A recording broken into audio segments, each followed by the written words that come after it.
রবীন্দ্রনাথ ঠাকুরের চোখের বালি চারটি প্রধান চরিত্র: মহেন্দ্র, বিহারী, আশা এবং বিনোদিনীকে কেন্দ্র করে তৈরি এক জটিল মানবিক সম্পর্কের উপন্যাস। মহেন্দ্র ও বিহারী গভীর বন্ধু। মহেন্দ্র প্রথমে বিয়ে করতে না চাইলেও শেষ পর্যন্ত জেদের বশে সরল, মিষ্টি ও কম শিক্ষিতা আশালতাকে বিয়ে করে।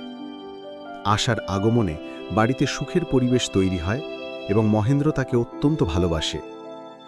এ সময় বিধবা ও শিক্ষিতা বিনোদিনী আশ্রয়ের অভাবে তাদের বাড়িতে আসে।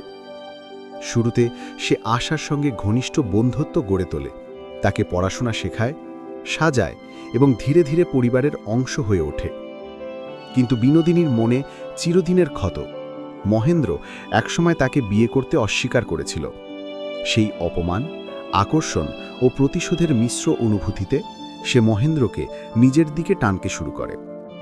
মহেন্দ্র ধীরে ধীরে আশার প্রতি দায়িত্ব ভুলে বিনোদিনীর মোহে জড়িয়ে পড়ে।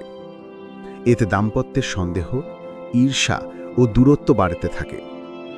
বিহারী বিনোদিনীর চরিত্র বুঝে সতর্ক থাকে, তবুও তার প্রতি এক গভীর ভালোবাসা জন্ম নেয়। বিনোদিনীও উপলব্ধি করে বিহারীর প্রতি তার আসল টান রয়েছে, কিন্তু পরিস্থিতির কারণে তা আর সম্ভব নয়। শেষে বিনোদিনী সব বন্ধন ছিন্ন করে নিঃশব্দে ঘর ছেড়ে চলে যায়। উপন্যাসটি আকর্ষণ, অহংকার, ঈর্ষা, অপরাধবোধ ও ত্যাগের এক গভীর মানবিক কাহিনী। ভালো যদি লেগে থাকে তাহলে লাইক, শেয়ার ও সাবস্ক্রাইব করে পাশে থাকুন।